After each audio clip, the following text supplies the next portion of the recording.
So by now, if you've seen the various live streams and probably the other 100 videos that drop, you've probably already heard about the Home Assistant Connect ZWA-2. I think that's the whole name. Yeah, it's a long name. Basically, I'm going to call it the Home Assistant Z-Wave. It's their rather large antenna-based Z-Wave 800 series chipset. And if you're not familiar with Z-Wave, well, basically what Z-Wave is, at least in the US, it's a 900 megahertz protocol. I think EU is 800 megahertz. They flip-flop the bands, but basically allows you to buy a bunch of different products. Even Shelly makes products. There's Zeus, tons of different products. It's kind of like the Zigbee, but of 900 megahertz, and it does mesh. It's been around longer, I think, than Zigbee. Like, they've been around, what, 15, 20 years for Z-Wave? Well, this also brings Zwave LR. Long range, there's nothing new to that. Long range has been around for a bit as well. I mean, even it's the same chipset that you see in the Zeus little USB thing, but you can see the size difference of the antenna. Now, this is USB, so don't think it's not going to be like Ethernet or anything like that. It does have an ESP32S3 inside, but they aren't using the Wi-Fi for that right now. But at least not what I know of. There is an LED on the top. Now, instead of like just covering all the Z-Wave stuff and everything, I thought we would look at another product. Yeah, this is the YoLink. This is LoRa. Now, this is the YoLink hub. Can get this for like $25 to $30. And it does even have Ethernet. So you can put it wherever you want around the house. It's 900 megahertz. But in the whole LoRa aspect, at least the YoLink ones, you have to use all of just YoLink's products. You have to stay in their ecosystem. This is a cloud-based hub. Now, that's the one thing about Z-Wave. I need to stop doing that. I'm not clearing my throat. You can use whatever products you want because basically they're Z-Wave approved, and just add them in and rock and roll. You can even mix and match Z-Wave Mesh or Z-Wave LR. Z-Wave LR is not mesh, but it is that long range.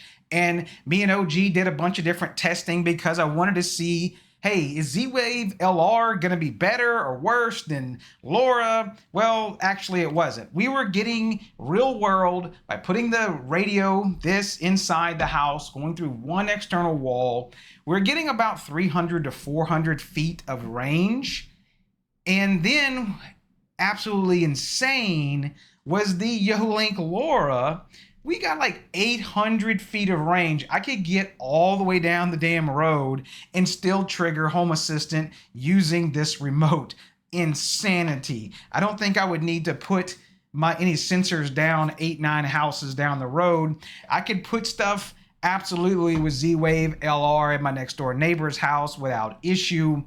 It just covers and does all the things. So which one would I look at wanting to get into if I'm trying to do sensors and everything and keep it all local? Absolutely, I'm going to get into doing the whole Z-Wave thing. Now, this is MSRP. I think they said $69.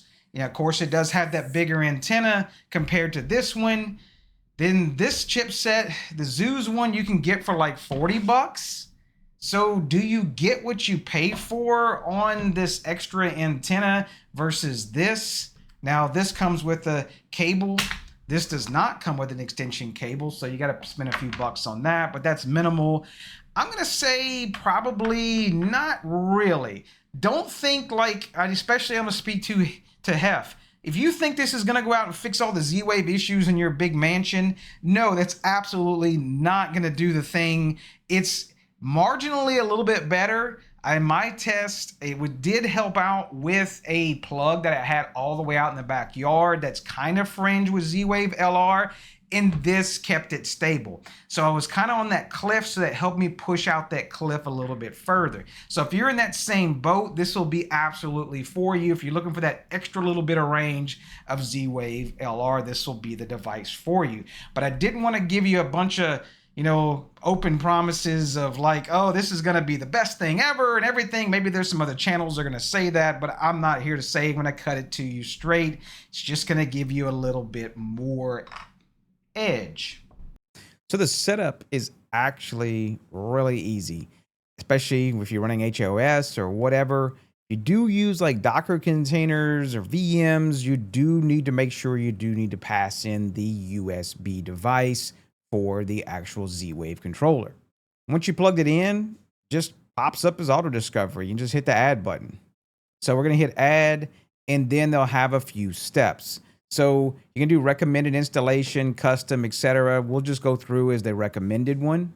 Hit the button. It's going to install the add-on. If this is your first time, then it will install the Z-Wave add-on for you automatically.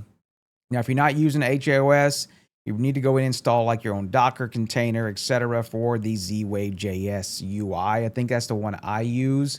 And then that's pretty much it, what it looks like. It's a pretty simple plug and play for getting that going. If you look at, we do have the 21 entities, and you can see like the firmware of the device 1.0. You can even control the LED on top of the device itself just by hitting LED here, and you can turn it on and off. And you do get like the signal noise of the channels, the status, etc. And of course, if you did just want to add your devices, just follow along through the wizard. You can hit search for a device if you have it already in pairing mode, or if you do have the little QR code, you can scan these manually.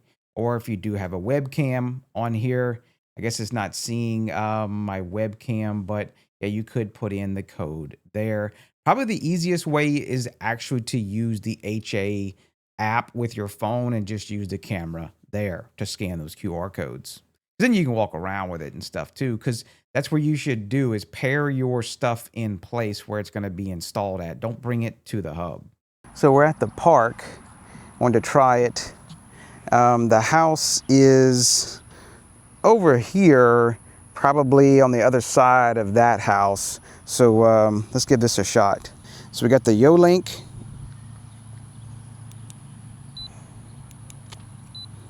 triggers. Let's try the Zwave LR. Oh, the Zwave LR is working. Nothing from the other Z-Wave, which is not LR, so I didn't really expect this to work. Really, to be honest with you, out here at the park, like, I probably wouldn't put a sensor this far, this many houses down, so that it works. Z-Wave LR works this far. I know YoLink definitely beats Z-Wave LR, at least in my test. I know that's not definitive with these little remotes.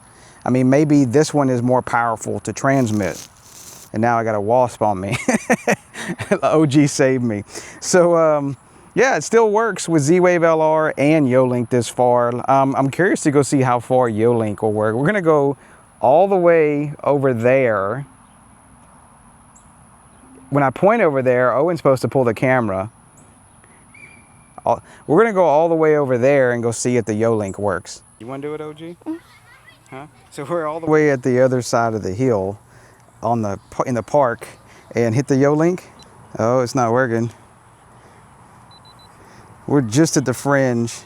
I got it to work earlier. Oh, there it goes. It connects and disconnects. We're right at the fringe of the YoLink. It beeps once. Right at that border. Then it just failed. Let's see if the Z-Wave LR works. Hold on. I doubt the Z-Wave LR. No Z-Wave LR. So the YoLink got Z-Wave LR beat, even with the ZWA-2. So I guess that leads us to, would you buy one? Probably, because it does help support the whole Home Assistant development of hardware, software, etc. It is a little pricey for a Z-Wave chipset, but you do get that full antenna. You do get the extra LED. I'm not going to be using that for a romantic candlelight thing. It just lights up kind of a bluish whitish color, I guess because the RGB LEDs. Would I run out and go snag one? Yeah, there's going to be a lot of hype, I'm sure. Congratulations to Home Assistant for that. But it's just going to be your standard Z-Wave 800 series chipset. Maybe they'll do something different with the ESP32S3 inside later. I would really love to see if this would have maybe on the version 2, if eventually they would get a Ethernet port. That way you could put this wherever around the house, and it's great for doing like those clusters of things where you have automatic failover and everything, where people like to do with Zigbee. So there's that. If you want to check out the ZWA-2, you'll find all the links down below. And I do appreciate all the YouTube subscribers and Patreon subscribers. Definitely couldn't do it without you. And yep, y'all know the drill. Press all them buttons and y'all take care.